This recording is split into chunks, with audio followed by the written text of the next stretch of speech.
અમેરિકામાં પતિનું અણધાર્યા સંજોગોમાં મોત થયા બાદ એક ગુજરાતી મહિલા છેલ્લા 5 વર્ષથી સિસ્ટમ બદલવા માટે લડી રહ્યા છે.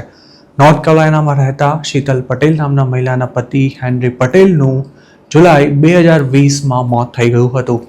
Henry Patel routine dental procedure માટે ડેન્ટિસ્ટ પાસે ગયા હતા. આમ તો આ પ્રોસેસ 20 મિનિટમાં જ પૂરી થઈ જવાની હતી, પણ તેમાં ધાર્યા કરતાં ઘણો વધારે સમય વીતી જતા શીતલ પટેલ ચિંતામાં મુકાયા હતા. છેલ્લે એવું બન્યું હતું કે તેમના પતિનું બેભાન અવસ્થામાં જ મોત થઈ ગયું હતું.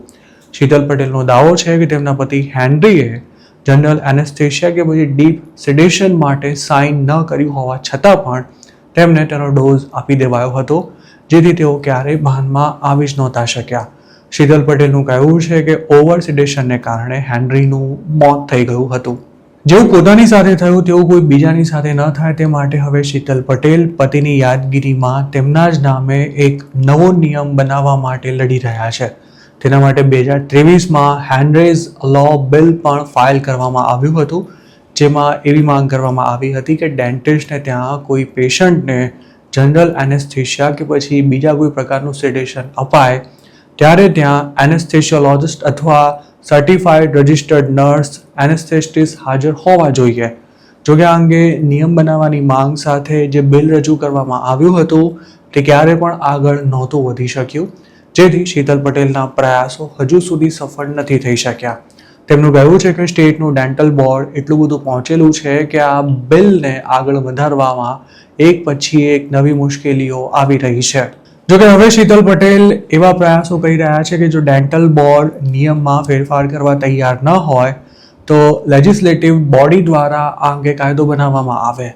તેઓ હવે જનરલ એસેમ્બલી દ્વારા નવું બિલ પુશ કરવા માટે મથી રહ્યા છે, જેનાથી સ્ટેટ ડેન્ટલ બોર્ડ જ બદલાઈ જશે અને તેમાં નવા મેમ્બર્સની નિયુક્તિ કરવી પડશે. શીતલ પટેલનું કહેવું છે કે બોર્ડમાં એવા ડેન્ટિસ્ટને જ સ્થાન અપાય છે કે જે એક્ટિવ પ્રેક્ટિસિંગ ડેન્ટિસ્ટ હોય. તેઓ સેલ્ફ ઇલેક્ટેડ અને સેલ્ફ રેગ્યુલેટિંગ હોય તે રીતે કામ કરે છે, પણ ડેન્ટલ પ્રોસેસ દરમિયાન થતી ગફલતોને ટાળી શકાય તે માટે નીતિ નિયમો બનાવવા બોર્ડમાં ડેન્ટિસ્ટ સિવાયના અન્ય લોકોને પણ સામેલ કરવા જરૂરી છે. અમેરિકામાં આવા જેટલા પણ બોર્ડ્સ છે તેમાં સામેલ મેમ્બર્સ અલગ અલગ બેકગ્રાઉન્ડના હોય છે, પણ નોર્થ કેરોલાઇનાના ડેન્ટલ બોર્ડમાં નોન ડેન્ટિસ્ટને એન્ટ્રી જ નથી. શીતલ પટેલ જે નિયમ લાવવા માંગે છે તેમાં ડેન્ટલ બોર્ડના મેમ્બર્સની સંખ્યા 6થી વધારીને 10 કરવાની જોગવાઈ છે અને બોર્ડ મેમ્બર્સની પસંદગી પણ હાલ બોર્ડમાં હોય તેવા ડેન્ટિસ્ટ દ્વારા નહીં, પણ ગવર્નર, જનરલ એસેમ્બલી અને કમિશનર ઓફ લેબર દ્વારા જ કરવામાં આવશે. તેમાં એ પણ સુનિશ્ચિત કરાશે કે બોર્ડમાં એવા 2 કન્ઝ્યુમર એડવોકેટ્સ પણ હોય કે જે ઇન્ડસ્ટ્રી સાથે કોઈ રીતે જોડાયેલા ન હોય કે પછી ડેન્ટિસ્ટને પરણેલા ન હોય. શીતલ પટેલનું માનવું છે કે જો આમ થયું તો ડેન્ટલ બોર્ડ વધુ જવાબદાર બનશે. લોકલ મીડિયા સાથે વાત કરતા તેમણે જણાવ્યું હતું કે પોતાના પતિનું મોત એળે ન જાય તે માટે તેઓ આ વ્યવસ્થા ઊભી કરવા માંગે છે. આશા રાખીએ કે શીતલ પટેલની આ મહેનત સફળ થાય અને તેમના પતિનું જે સંજોગોમાં મોત થયું તે રીતે બીજા કોઈને પોતાનો જીવ ન ગુમાવવો પડે.